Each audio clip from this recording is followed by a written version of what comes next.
اعوذ باللہ من الشیطان الرجیم بسم اللہ الرحمن الرحیم سبحان اللہ والحمد للہ ولا الہ الا اللہ واللہ اکبر ولا حول ولا قوة الا باللہ العلی العظیم الحمد للہ رب العالمین الصلاة والسلام علی خاتم النبیین لا الہ الا اللہ وحدہ لا شریک لہ وحدا صمدا لم یلد ولم یولد ولم یکن لہ کفوا احد اللہم صلی علی سیدنا محمد وعلی آل سیدنا محمد وبارک وسلم وصلی علی جمیع الانبیاء والمرسلین۔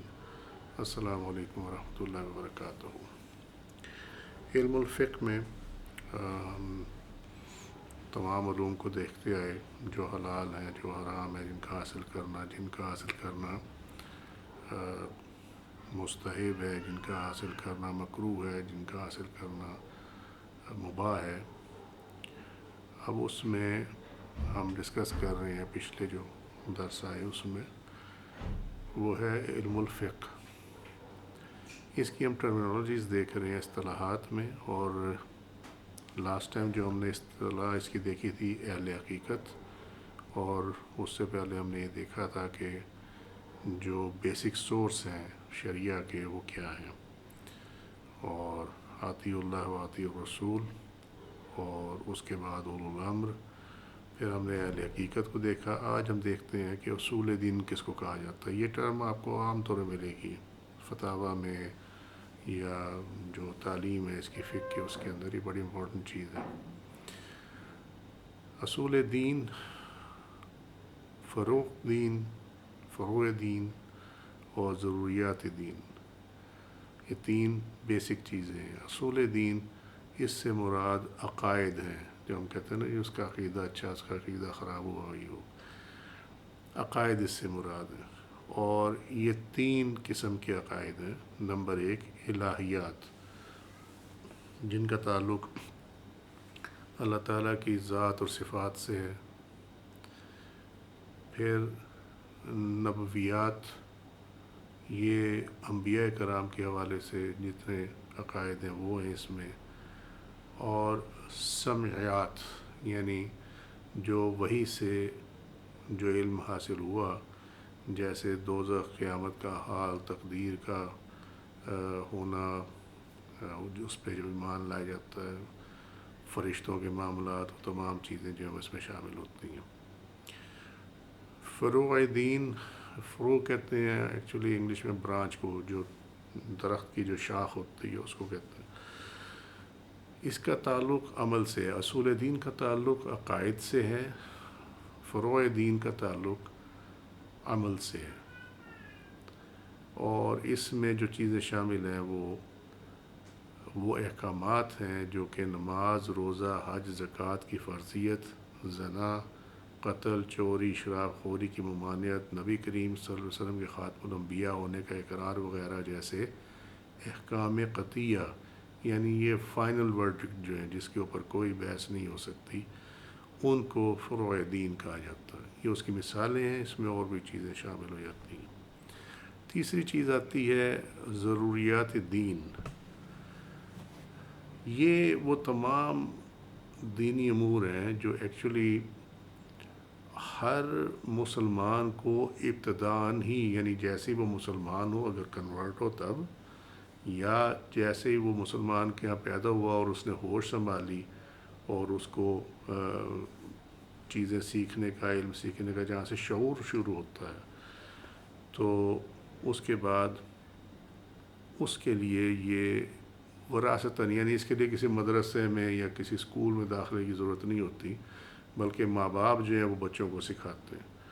تو اس کے لیے اس میں تمام جو بھی ہیں اس کو کہتے ہیں ضروریات دین کی۔ یہ ہمارے دین کی ضرورت ہے، یہ بیسک چیز ہے ہمارے دین کی، اس کو کہا جاتا ہے ضروریات دین۔ اور یہ وہ تمام دینی امور ہیں جو نبی کریم صلی اللہ علیہ وسلم سے قطعی طور پر تواتر کے ساتھ ثابت ہوں۔ یعنی یہ سنت متواترہ، آپ اس کو سمجھ لیں کہ یہ سنت متواترہ ہوتی ہے، یا قول متواترہ ہوتا ہے، حدیث متواترہ کہ جو چلی آ رہی ہے، اور جن کا دین محمدی میں ہونا ہر خاص و عام کو بداہتاً معلوم ہو، جو بھی جیسے بیان کیا الحمدللہ۔ ان کا اصول کسی خاص اہتمام اور تعلیم پر موقوف نہ ہو، جو بات کی کہ کسی اسکول یا مدرسے میں داخلے کی ضرورت نہیں ہوتی، بلکہ عام طور پر امور مسلمانوں کو وراثتاً معلوم ہو جاتے ہیں، جو بات سمجھائی تھی کہ ماں باپ جو ہیں وہ یا بڑے جو ہیں وہ سکھا دے، بڑا بھائی سکھا دے، کوئی بھی بڑا کوئی سکھا دے وہ، مثلاً نماز، روزہ، حج، زکوٰۃ کی فرضیت، زنا، قتل، چوری، شراب خوری وغیرہ کی حرمت و ممانعت وغیرہ۔ اسی طریقے سے نبی کریم صلی اللہ علیہ وسلم کا خاتم الانبیاء ہونا، حشر و نشر، جزا و سزا وغیرہ۔ اب یہ کہا جائے کہ جو فروع دین ہے وہ بھی تو یہی ہیں اور ضروریات دین بھی وہی ہیں، تو ان میں فرق کیا ہے؟ ان میں فرق یہ ہے کہ یہاں احکامات ہیں، احکامات قطعیہ ہیں نمبر ایک، اور نمبر دو یہ فروع دین کا تعلق عمل سے ہے کہ آپ نے اس پہ عمل کیسے کرنا ہے۔ ضروریات دین نالج کی حد تک ہے کہ یہ نماز فرض ہے، روزہ، حج، زکوٰۃ یہ فرض ہیں، زنا نہیں کرنا، قتل نہیں کرنا، چوری نہیں کرنی، شراب خوری نہیں کرنی، نبی کریم صلی اللہ علیہ وسلم خاتم الانبیاء ہیں، یعنی آخری نبی ہیں، آپ کے پاس کوئی نبی نہیں ہے، اور یہ ہے کہ جو آپ کرتے ہیں اعمال اچھے ہیں تو جزا ملے گی، برے ہیں تو سزا ملے گی، اور تیسری بات یہ ہے کہ ایک دن ہمیں جواب دہ ہونا ہوگا، اور وہ قیامت کا دن ہے، حشر و نشر۔ یہ نالج ہے، یہ نالج ہونا چاہیے۔ عمل تو شروع ہوگا جب اس پہ شریعت لاگو ہوگی، یعنی وہ بچہ جو ہے جب اس عمر میں پہنچے گا کہ اس پہ شریعت کا اطلاق ہوگا، اس ٹائم فروع دین جو ہے وہ اپلائی کر دیا جائے گا۔ اس سے پہلے یہ ضروریات دین ہے۔ جب کوئی مسلمان ہوتا ہے اور وہ بالغ ہو تو پھر ضروریات دین اور فروع دین دونوں اپلائی ہو جاتی ہیں، کہ اس کو مسلمان ہونے کے ساتھ یہ سارا بتایا جائے گا، جو بتایا جائے گا، نالج دی جائے گی، انفارمیشن آپ کہہ لیں یا نالج کہہ لیں، خیر دونوں میں ڈفرینس تو ہوتا ہے انفارمیشن نالج میں، وہ ایک علیحدہ بات ہے۔ تو اسے پہلے ضروریات دین بتائی جائیں گی، اور اس کے بعد اس پہ عمل کیسے کرنا ہے یہ فروع دین کا حصہ ہے۔ سو یہ فروع دین اور ضروریات دین دونوں میں یہ فرق ہے۔ علم فقہ کا موضوع کیا ہے؟ ہر جو بھی علم ہوتا ہے اس کا کوئی نہ کوئی ایم ہوتا ہے، اس کا کوئی نہ کوئی ٹاپک ہوتا ہے۔ تو اس کا ٹاپک جو ہے مکلف کا فعل ہے، یعنی جس کو شریعت کا پابند بنایا جا رہا ہے اس کا فعل ہے۔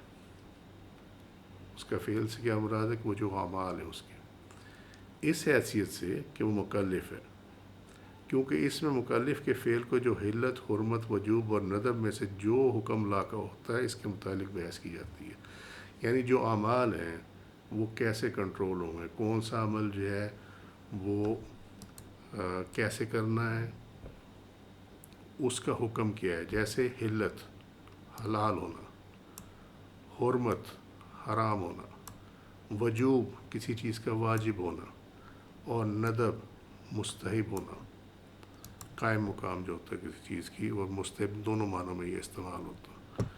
تو کسی عمل پہ، کسی فعل پہ کون سا حکم لاگو ہوگا، یہ علم فقہ کا ٹاپک ہے۔ مکلف کا معنی کیا ہے؟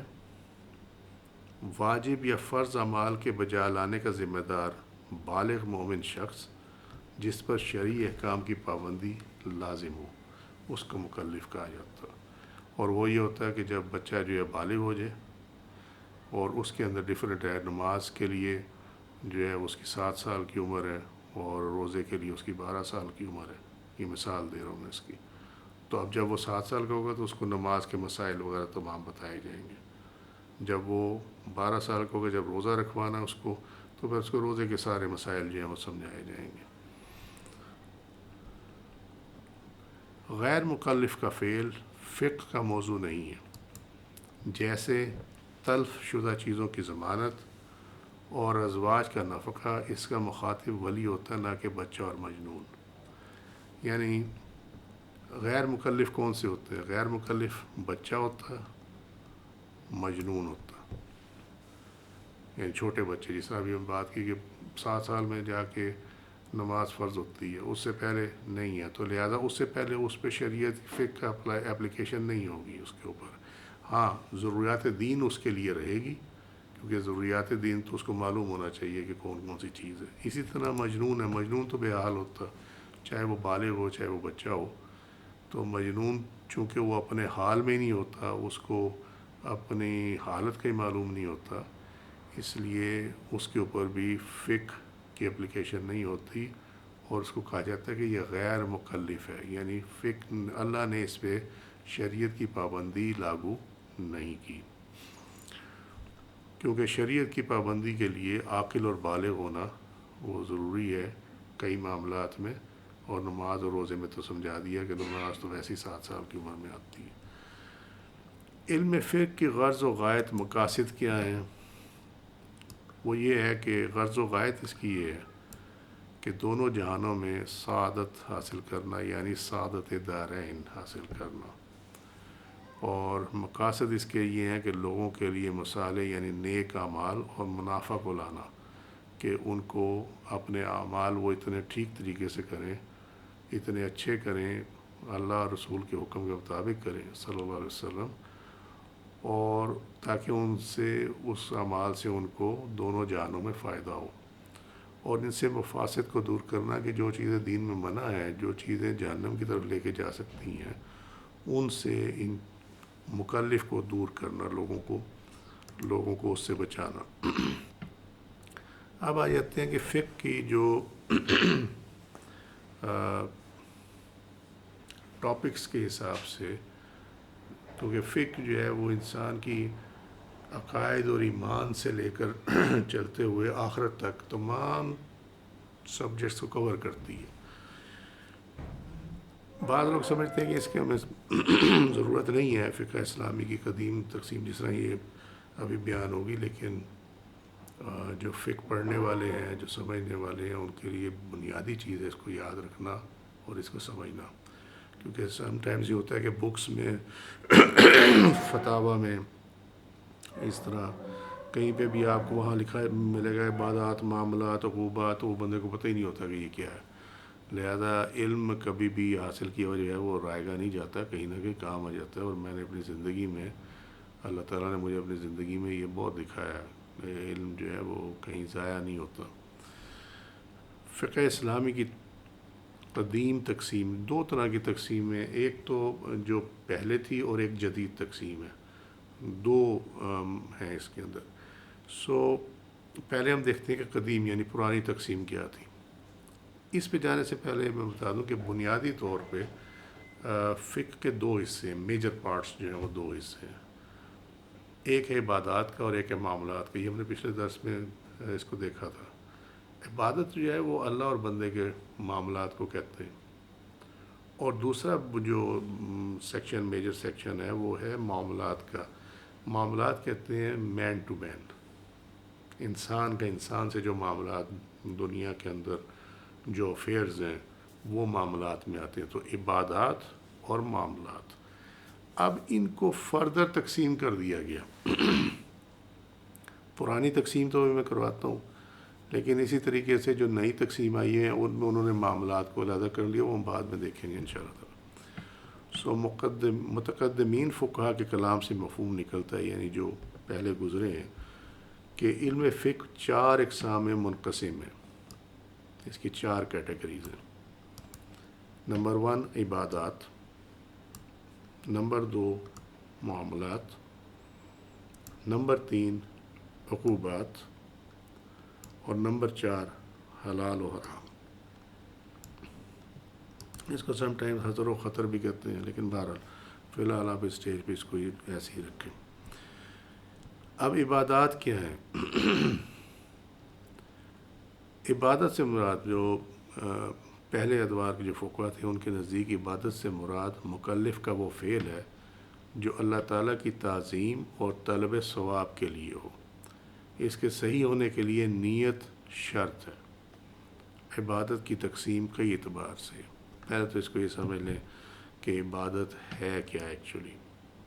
دیکھیں یہ جو آپ کے سامنے ہے یہ فقہا کا قول ہے اور اس سے انکار نہیں ہے، یہ ٹھیک ہے بالکل. اللہ تعالیٰ کی تعظیم اور طلب ثواب کہ اللہ خوش ہو اور ہمیں دنیا اور آخرت میں نوازے، ٹھیک ہے، اپنی نعمتوں سے نوازے، سارا کچھ ہے، لیکن اس کی عبادت ایکچولی جو ہم اس کا جو معنی لیتے ہیں فقہ کی حد تک تو یہی معنی ہے، ٹھیک ہے، مگر ہم جو اس کا رائے سلوک میں معنی لیا جاتا ہے وہ ہے بندگی، عبودیت۔ اور بندگی میں صرف نماز ہی نہیں آ جاتی، بلکہ بندگی میں ظاہر اور باطن کی، ظاہر کو بھی اپنا فرما بردار بنانا ہے اللہ کا، اور اپنے باطن کو بھی اللہ کا فرما بردار بنانا ہے، اور جتنے بھی اے ٹو زی اللہ تعالیٰ کے اور اللہ کے رسول صلی اللہ علیہ وسلم کے احکامات ہیں، اور وہ جہاں کلیئرٹی نہیں ہے وہاں پہ جو خلفۂ راشدین کے آثار ہیں، اور ان کے جو، کیونکہ فرمایا گیا کہ اگر تمہیں کچھ سمجھ نہ آئے تو میرے خلفاء کی سنت کو پکڑ لو۔ اسی طریقے سے صحابہ کرام کے بارے میں آپ صلی اللہ علیہ وسلم نے فرمایا کہ میرے صحابہ جو ہیں وہ ستاروں کی مانند ہیں، جس کو چاہے فالو کر لو۔ وہ پھر جہاں کہیں اگر سمجھنے میں مشکل پیش آ رہی ہے تو وہاں پہ صحابہ کرام کی سنت کو دیکھا جاتا۔ وہ تمام چیزوں کو سامنے رکھتے ہوئے ہر معاملے کے اندر تو ظاہر بھی اللہ کی بندگی اور باطن بھی اللہ کی بندگی، ظاہر میں بھی آپ کی اللہ کی فرما برداری اور آپ کے باطن میں بھی اللہ کی فرما برداری موجود ہو، اس کو ہم کہتے ہیں عبودیت، اور وہ عبادت بندگی جو ہے وہ اسی سے نکلا۔ اب اس کے صحیح ہونے کے لیے نیت شرط ہے۔ اس کا کیا معنی ہے؟ بات یہ ہے کہ عبادت میں نیت کا دخل یس بالکل ہے، اور اس کے بھی دو اسپیکٹس ہیں۔ فقہ کے حساب سے نیت کی شرط یہ ہے کہ آپ کو معلوم ہونا چاہیے کہ آپ کیا کرنے لگے ہیں۔ جیسے ہم نماز پڑھتے ہیں تو عام طور پہ ہمارے سوسائٹی کے اندر یہ کہا جاتا ہے کہ جی نیت کرتا ہوں میں 2 رکعت نماز فرض فجر۔ اس میں دونوں چیزیں آ جاتی ہیں کہ ایک تو میں نے اللہ کے آگے عرض کر دی کہ میں 2 رکعت جو میں ابھی نماز پڑھنے لگا ہوں یہ فجر کی فرض نماز ہے، دوسرے اپنے آپ کو بھی بتا دیا کہ یہ میری نیت ہے، میں نے یہ پڑھنا ہے۔ اس کے لیے نیت شرط ہوتی ہے کہ آپ کی بیسیکلی نیت کیا ہے عبادت کے لیے۔ اب عبادت کی جو کیٹیگریز ہیں وہ یہ ہیں: عبادت بدنیہ، یعنی وہ عبادت جس میں آپ کا جسم انوالو ہوتا، بدن انوالو ہوتا، جیسے نماز اور روزہ، کیونکہ اس کے اندر جو ہے وہ آپ نماز جو پڑھتے ہیں آپ کا پورا جسم اس میں انوالو ہے، قیام میں، رکوع میں، سجود میں، یہ تمام چیزیں۔ اسی طرح روزہ ہے، آپ روزہ رکھتے ہیں تو اس کا ایفیکٹ جو ہے وہ آپ کے جسم پہ آتا، آپ اپنے کھانے پینے کی خواہشات کو، جو بلی خواہشات جو ہیں ان کو آپ ترک کرتے ہیں، تو اس سے جو ہے وہ بدن کو مشقت کا سامنا کرنا پڑتا ہے، تو اس لیے اس کو عبادت بدنیہ کہا جاتا ہے۔ پھر سیکنڈ آ جاتی عبادت مالیہ، جس کے اندر مال انوالو ہو، جیسے زکوٰۃ۔ اب یہاں جو ہے وہ نیت کا، عبادت بدنیہ میں نیت کا کیا تعلق ہے؟ وہ یہ ہے کہ فقط اللہ کے لیے یہ نیت ہے۔ عبادت مالیہ میں کیا ہے کہ میں جو یہ زکوٰۃ دینے لگا ہوں یا یہ جو مال میں دینے لگا ہوں یہ فقط اللہ کے لیے، نیت وہاں پہ بھی شرط آ گئی۔ اگر وہ دنیا داری کے لیے ہوگا، دکھاوے کے لیے ہوگا تو وہ قبول ہی نہیں ہونی۔ عبادت بدنیہ و مالیہ، یہ وہ عبادات ہیں جس میں آپ کے جسم کو بھی مشقت اٹھانی پڑتی ہے، بدنیہ، اور مالیہ جس میں آپ کو مال بھی خرچ کرنا پڑتا ہے۔ یہ مرکب ہے عبادت بدنیہ اور مالیہ کا، اور اس کی مثال حج کی ہے کہ جس میں آپ کو جسمانی مشقت بھی اٹھانی پڑتی ہے، اور اس میں آپ کو مال بھی، کہ آپ نے سفر پہ جانا ہے، پھر وہاں قیام کرنا ہے، تمام معاملات پہ خرچے ہوتے ہیں، تو مال بھی اس کے اندر انوالو ہو جاتا ہے۔ عبادت مقصودہ، نماز، روزہ، زکوٰۃ، حج، نذر، تلاوت قرآن اور جہاد، یعنی وہ عبادات جو خود بذات مقصودہ ہوں، کسی دوسری عبادت کے لیے وسیلہ نہ ہو، ان میں نیت ہونا ضروری ہے، کیونکہ بغیر نیت کے وہ عبادت ہی نہ پائی جائے گی۔ اس کا معنی بڑا سمپل سا ہے، وہ یہ ہے کہ نماز آپ اس لیے نہیں پڑھتے کہ اس سے کوئی دوسری عبادت آپ کریں گے۔ روزہ، زکوٰۃ، حج، نذر، تلاوت قرآن، یہ وہ چیزیں ہیں، اور جہاد، کہ جو آپ کر رہے ہیں وہی ہے، یہ کسی دوسرے کام کے لیے شرط نہیں ہے، یہ کسی دوسری عبادت کے لیے شرط نہیں ہے۔ یعنی یہ شرط نہیں ہے کہ آپ نے اگر تلاوت قرآن کرنی ہے تو آپ نے نماز پہلے پڑھیں گے تو پھر تلاوت قرآن کریں گے، اس کے بغیر نہیں کر سکتے۔ تلاوت قرآن علیحدہ ہے، نماز ایک علیحدہ چیز ہے۔ ہاں، وہ آپ اپنے جیسے بتاتے ہیں کہ یہ اچھا طریقہ یہ ہے کہ آپ نماز ادا کریں، نماز ادا جب آپ نے فرض نماز ادا کر لی، نماز سے فارغ ہو گئے، سنت فرائض سے اور نوافل سے، اس کے بعد آپ قرآن پڑھیں، کیونکہ آپ اسی ایک گو میں ہوتے ہیں کہ اللہ کے ذرا پیش ہوئے ہیں، وہ ماحول بڑا اچھا ہوتا ہے، اللہ کی توجہ ہوتی ہے، اس ٹائم آپ قرآن پڑھ لیں۔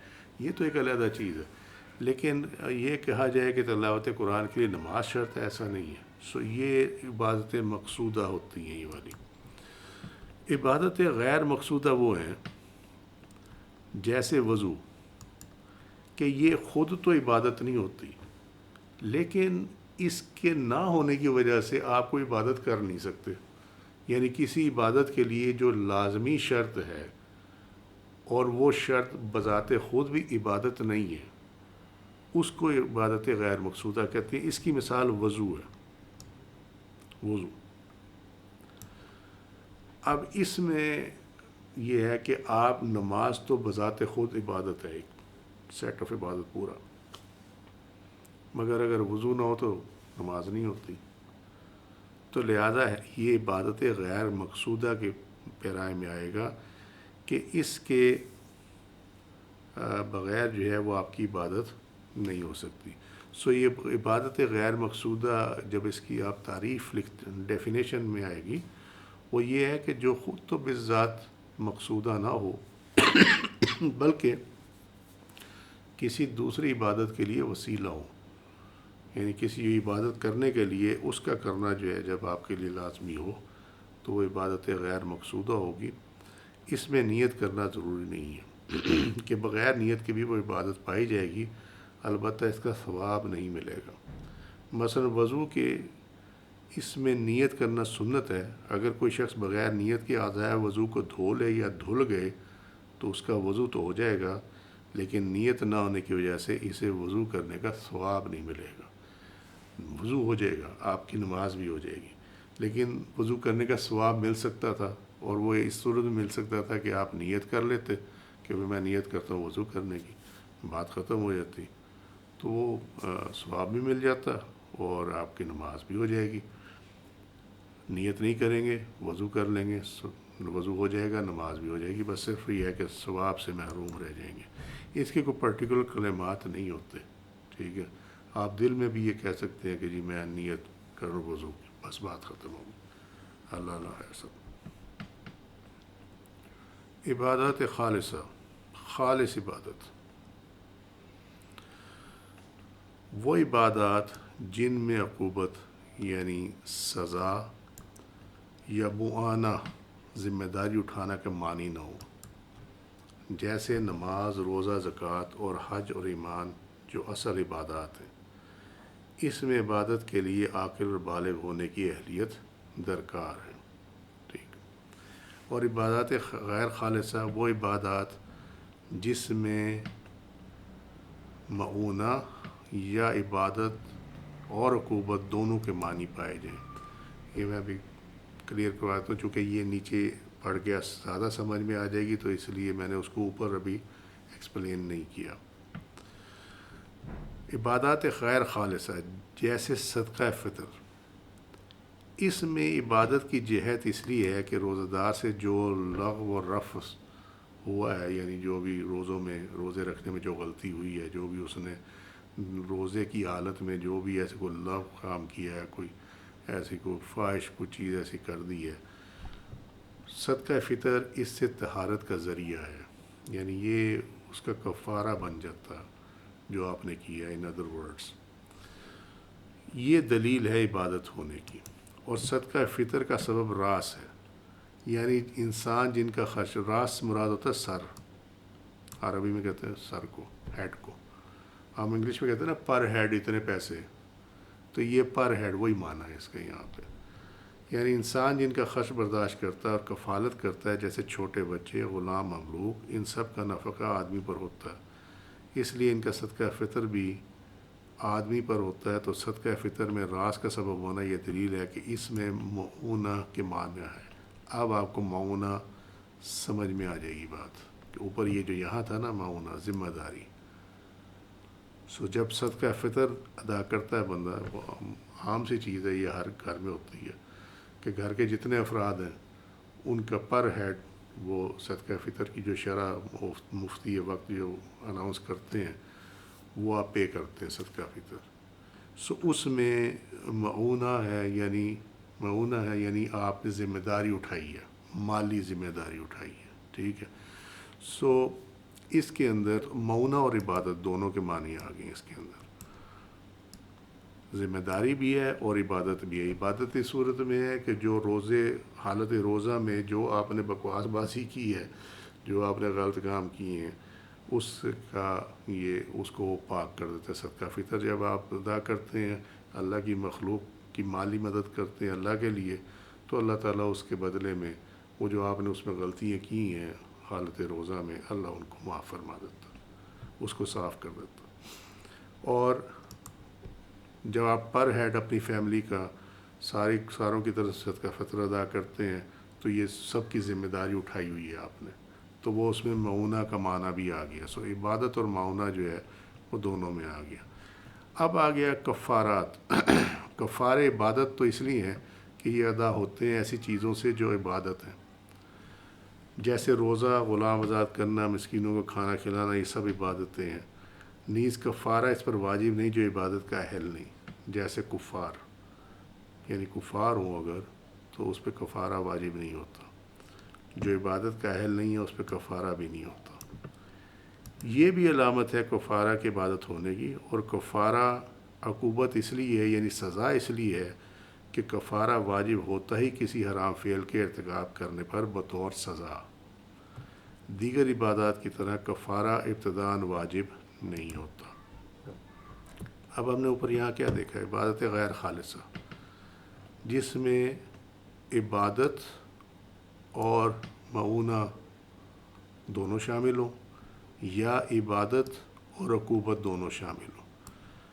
تو صدقہ فطر میں ہم نے بحث کر لی، اس پہ تفصیل دیکھ لی کہ اس میں عبادت اور معونہ جو ہے وہ دونوں آ گئی. اور عبادت اور عقوبت کی جو مثال ہے وہ کفارہ ہے جو ہم نے ابھی ڈسکس کیا. یہ عبادت غیر خالصہ آ جاتی ہیں. وہ عبادات جن میں یہ چیز نہ ہو، یعنی دوسروں کی ذمہ داری نہ ہو اور وہ بطور سزا نہ کر رہے ہوں، وہ عبادات جو ہیں وہ خالص عبادت کہلائے گی، عبادات خالصہ، جیسے نماز، روزہ، زکوٰۃ اور حج اور ایمان جو اصل عبادات ہیں. اور ان کے لیے ریکوائرمنٹ جو ہے وہ عاقل اور بالغ ہونے کی اہلیت اس کے لیے. اب یہ معاملہ کلیئر الحمدللہ ہو جائے گا. آج تک کے لیے اتنا ہی. وما علینا الا البلاغ واللہ رسولہ اعلم بالصواب. سبحانک اللہم وبحمدک، اشہد ان لا الہ الا انت، استغفرک واتوب الیک. عملت سوءا وظلمت نفسی فاغفر لی فإنہ لا یغفر الذنوب الا انت. سبحان ربک رب العزۃ عما یصفون وسلام علی المرسلین والحمد للہ رب العالمین. السلام علیکم ورحمۃ اللہ وبرکاتہ.